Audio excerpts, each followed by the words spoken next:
Hello students, welcome to the class with me Sangeeta Khatkar. Today, in today's video, we are going to study about tenses. So first of all, we will understand the meaning of tenses. What are tenses? Tenses English grammar के ऐसे rules होते हैं जो हमें बताते हैं कि कौन सा वर्क किस टाइम में हुआ है. मीन्स हम कह सकते हैं कि टेंसेज मीन्स टाइम, क्योंकि ये टाइम के बारे में इंफॉर्मेशन ही तो देते हैं. कोई भी work like eating, sleeping, laughing, crying and reading etcetera, ये वर्क किस टाइम में हो रहे हैं इसकी इंफॉर्मेशन हमें हमारे टेंसेस से ही मिलती है. बट क्या टेंसेस हमें टाइम के बारे में ही इंफॉर्मेशन देते हैं? नो, टेंसेस टाइम के साथ साथ हमें वर्क की भी इंफॉर्मेशन देते हैं कि कोई वर्क कितना हुआ है. में टेंसेस हमें इंफॉर्मेशन देते हैं टाइम की एंड वर्क की. Example like I am teaching you. So above example में हमें ये इंफॉर्मेशन तो टेंस के रूल से पता चल ही रही है कि प्रेजेंट टाइम की बात हो रही है I am teaching you से. लेकिन साथ ही साथ हमें ये भी इंफॉर्मेशन मिल रही है कि वर्क कितना हुआ है.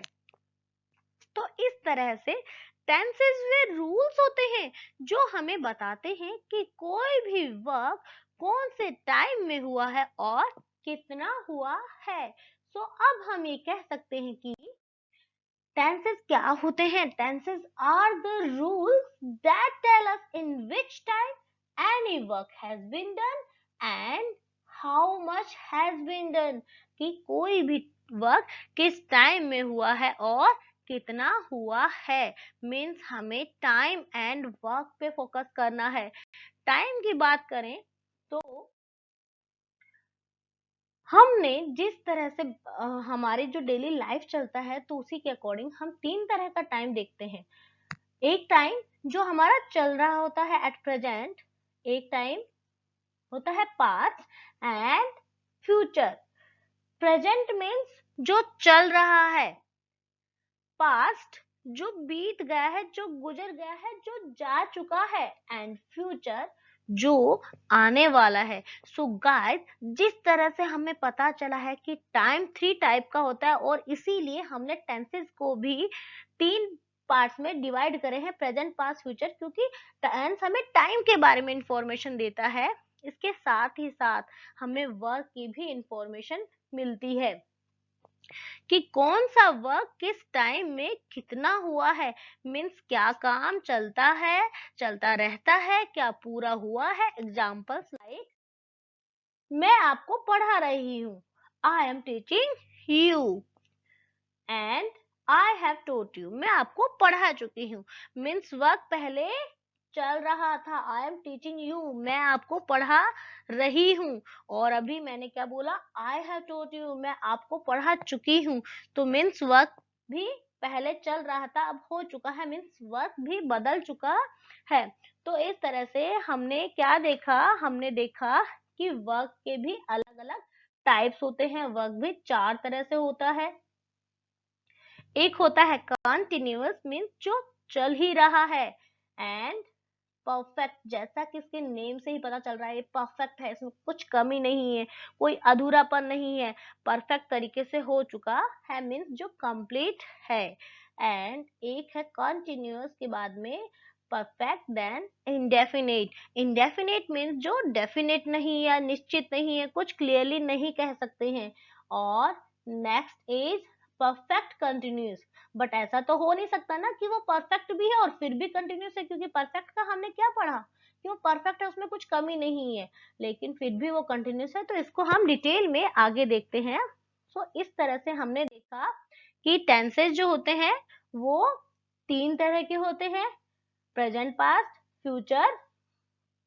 ठीक है, जो कि हमें टाइम और वर्क के बारे में इंफॉर्मेशन देते हैं.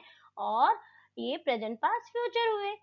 और वर्क क्या होता है? वर्क चार तरीके से होता है, इंडेफिनेट, कंटिन्यूअस, परफेक्ट और परफेक्ट कंटिन्यूअस. सो जो वर्क प्रेजेंट में 4 तरीके से होता है वैसा ही पास्ट में भी होता है और वैसा ही फ्यूचर में भी होगा, क्योंकि काम तो वही 4 तरीके से होगा। तो इस तरह से हमने देखा कि जो टेंसेस होते हैं वो हमें टाइम एंड वर्क के बारे में इंफॉर्मेशन देते हैं, और हमारा जो टाइम है वो 3 तरह का होता है, इसीलिए हमने टेंसेस को भी 3 पार्ट में डिवाइड कर दिया, प्रेजेंट, पास्ट, फ्यूचर। और वर्क जो होता है वो हमें 4 तरह की इंफॉर्मेशन देता है। अब हम ये देखेंगे कि हमने ये तो देख लिया कि टेंस को 3 भागों में हमने क्यों डिवाइड किया है, और फर्दर हमने टेंसेस को 4 पार्ट्स में डिवाइड क्यों किया है। लेकिन हम टेंस को पहचानेंगे कैसे कि कौन से टाइम की बात हो रही है, तो उसको पहचानने के लिए हमारी हेल्प करती है हेल्पिंग वर्ब्स। ठीक है, सो स्टूडेंट्स, टेंस को आइडेंटिफाई करने के लिए हमें उनकी हेल्पिंग वर्ब्स देखनी होगी। मीन्स अगर हमें उनकी हेल्पिंग वर्ब्स लर्न है तो हम टेंस को इजीली आइडेंटिफाई कर सकते हैं। So first of all we see their helping verbs. First of all, we will learn about the helping verbs of present tense. Present tense की कौन कौन सी helping verbs होती हैं। First जैसे do, does, is, am, are, has, have, ये क्या है? Present tense की helping verbs हैं। Whenever we have to talk about the present tense, we will remember all these helping verbs. Means जब भी हमें प्रेजेंट टेंस के बारे में बात करनी है हम इन हेल्पिंग वर्ब्स को याद रखेंगे। साथ ही साथ अभी यहाँ पर इस वीडियो में हम ये भी जानने वाले हैं कि कौन सी हेल्पिंग वर्ब्स का यूज किस तरह से होता है, कहाँ उसका यूज होगा। First is used with singular noun and pronoun. Is का यूज हम सिंगुलर नाउन एंड प्रोनाउन के साथ में करते हैं। मीन्स जो नाउन एंड प्रोनाउन सिंगुलर होते हैं, एक ही होते हैं, उनके साथ में इज का यूज होता है। जैसे आरोही इज अ ब्यूटीफुल गर्ल। आरोही क्या है? ब्यूटीफुल गर्ल है। तो यहाँ पे आरोही क्या हुई? आरोही यहाँ पे नाउन है और वो भी सिंगुलर। तो हमने आरोही के साथ में किसका यूज किया? इज का। Next, he is a good boy. He is a good boy.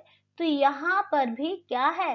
ही एक प्रोनाउन है और वो सिंगुलर है। That's why we use is with the he. Means is का use singular noun and pronoun के साथ में होता है। Next, am. Am use with only I. Class होती है, उसमें बहुत सारे स्टूडेंट होते हैं, लेकिन जैसे ही एक न्यू स्टूडेंट आता है आई, उसका कोई भी फ्रेंड नहीं बनता है। बट एम जो है वो कहता है कि मैं आपका फ्रेंड हूँ, उसका एक ही फ्रेंड होता है, इसलिए आई हमेशा एम के साथ ही आता है। Examples like I am an Indian. यहाँ पर आई क्या है? प्रोनाउन है और उसके साथ में एम का यूज हुआ है। ओके, आई एम अ कुडोजियन। मैं एक कुडोजियन हूँ। Next is are. आर का यूज हम कहाँ करते हैं? Are is used with plural nouns of pronoun. Are का यूज प्लूरल नाउन और प्रोनाउन के साथ में किया जाता है। Example like we are going to Jaipur. तो यहाँ पर वी क्या है? प्लूरल प्रोनाउन है और that's why we use are with we. Okay, next has used with singular noun and pronoun। has का use singular noun and pronoun के साथ में किया जाता है। जिस तरह से हम is का यूज करते हैं वैसे ही has का यूज भी सिंगुलर नाउन एंड pronoun के साथ होता है। जैसे she has a pet dog। यहाँ पर she क्या है?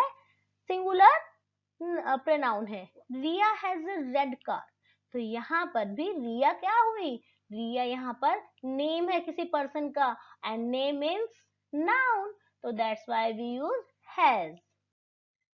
Next is have, used with plurals like you, we, they and I. I के साथ हमेशा हैव का यूज होता है। I have lived in Jaipur for 10 years। हाँ, मैं जयपुर रहती हूँ 10 years से। ओके, नॉट, हमें एक चीज हमेशा ध्यान रखनी है, क्या? कि हेल्पिंग वर्ब से हम टेंस के टाइम को आइडेंटिफाई कर सकते हैं। वर्क को नहीं। मीन्स यहाँ पर मेरा कहने का कंसर्न यही है कि हम हेल्पिंग वर्ब देखकर हम टाइम को तो आइडेंटिफाई कर लेंगे कि कौन से टाइम में कौन सा वर्क हो रहा है। हम सॉरी टाइम के बारे में ही इंफॉर्मेशन मिलेगी, हमें वर्क को आइडेंटिफाई नहीं कर पाएंगे। वर्क को आइडेंटिफाई करने के लिए हमें किसकी जरूरत होगी? वर्ब्स को आइडेंटिफाई करने की। ओके, अभी हम पास्ट टेंस की हेल्पिंग वर्ब देखते हैं। पास्ट टेंस की हेल्पिंग वर्ब्स हैं डिड, वाज, वर्क, हैड। ये सब पास्ट टेंस की हेल्पिंग वर्ब्स है। वाज का यूज वैसे ही होता है जैसे हम इसका करते हैं, आर का यूज की तरह ही हमारे वर्क का यूज होता है। Okay, and helping verbs future tense की कौन सी है? Will, shall plus have. कि अगर विल, शैल प्लस हैव है तो हम आइडेंटिफाई कर लेंगे कि वो फ्यूचर टेंस के बारे में बात हो रही है। तो अब हम क्या करते हैं, अभी हम आइडेंटिफाई करने की कोशिश करते हैं कि हम वर्क को कैसे, टाइम को कैसे आइडेंटिफाई करेंगे। Example like she does not play, मैंने लिखा यहाँ पे शी डज नॉट प्ले, तो हमने यहाँ पे जैसे ही डज देखा हम आइडेंटिफाई कर लेंगे कि यहाँ पे प्रेजेंट टाइम की बात हो रही है, मीन्स वो प्रेजेंट टेंस की बात हो रही है। Next, Parth will be playing the match soon, Parth will be playing the match soon. तो यहाँ पर हमने देखा क्या, कौन सी हेल्पिंग वर्ब देखी? विल। और विल देखते ही हम समझ जाएंगे कि ये फ्यूचर टाइम के बारे में बात हो रही है, मीन्स फ्यूचर टेंस के बारे में बात हो रही है। सो स्टूडेंट्स, इस तरह से हमने देखा कि हेल्पिंग वर्ब्स जो होती हैं वो 3 टाइप्स की होती हैं और तीनों ही टेंसेस के अकॉर्डिंग होती हैं, सॉरी। तो हम जैसे ही हेल्पिंग वर्ब देखें हमें समझ में आ जाएगा कि कौन से टाइम की बात हो रही है। और जिस तरह से हमने हेल्पिंग वर्ब्स को देखा है, नेक्स्ट वीडियो में हम वर्ब की फॉर्म्स को देखेंगे। वर्ब की फॉर्म्स को देख के हम समझ जाएंगे कि कौन सा वर्ब कौन से टाइम में कितना हुआ है। क्योंकि टाइम में क्यों बोला? क्योंकि हमने हेल्पिंग वर्ब्स के बारे में तो सीख ही लिया, जान ही लिया कि हेल्पिंग वर्ब देखते ही हम टाइम को पहचानेंगे, एंड वर्ब्स को देखते ही हम अब किसको पहचान लेंगे? वर्क के बारे में इंफॉर्मेशन मिल जाएगी, मीन्स हमें टेंसेस के बारे में अच्छे से इंफॉर्मेशन मिल जाएगी। So keep watching, stay connected, thanks for watching.